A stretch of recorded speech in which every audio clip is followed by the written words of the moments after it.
Ada korupsi di tubuh KPK. KPK memecat satu pegawainya, Novel Aslen Rumahorbo, yang terbukti menilap uang perjalanan dinas. Selain itu KPK juga memproses dugaan tindak pidana yang diduga dilakukan oleh Novel.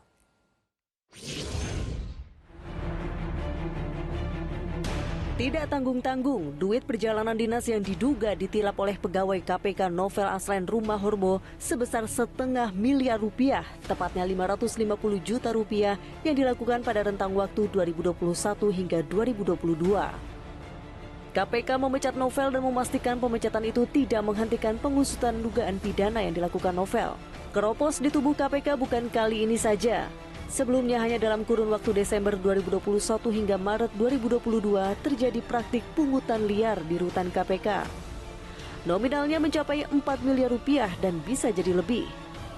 Sudah ada ratusan orang yang diperiksa yakni 187 orang, tapi KPK tidak kunjung menetapkan siapa yang bertanggung jawab dalam kasus ini. Tapi dari KPK sendiri bisa berinisiatif nggak sih Pak meneruskan perkara pidananya ke APH lain gitu Pak? Tentu kami fokusnya kepada proses yang kami lakukan ya. Saat ini terlebih kemudian kami sedang melakukan proses penyelidikan kan terhadap dugaan adanya kecurangan di rutan KPK. Kalau kita berbicara mengenai pidana umum, saya kira kan bukan ranah KPK kan gitu ya. Kalau ada keluarga korban melapor misalkan, ya itu kan pidana umum gitu iya, ya, pidana umum ya artinya kan los aja KPK nggak ngalangin ya. Melapor dalam apalagi kemudian yang berhubungan asusila itu kan teman-teman juga tahu ada delik aduan dan seterusnya kan, nah itu ya tidak bisa kami batasi, artinya bukan menjadi wewenang kami gitu. Ada pula kasus dugaan petugas rutan KPK yang melakukan tindakan pelecehan seksual terhadap istri seorang tahanan. Pelaku juga memeras korban dalam kurun waktu Agustus hingga Desember 2022.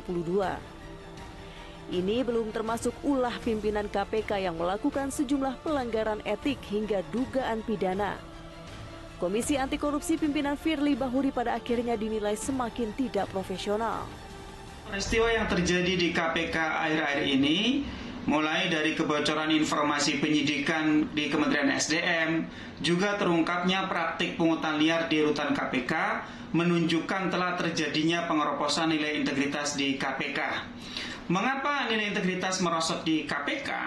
Karena tidak adanya keteladanan dari para pimpinan.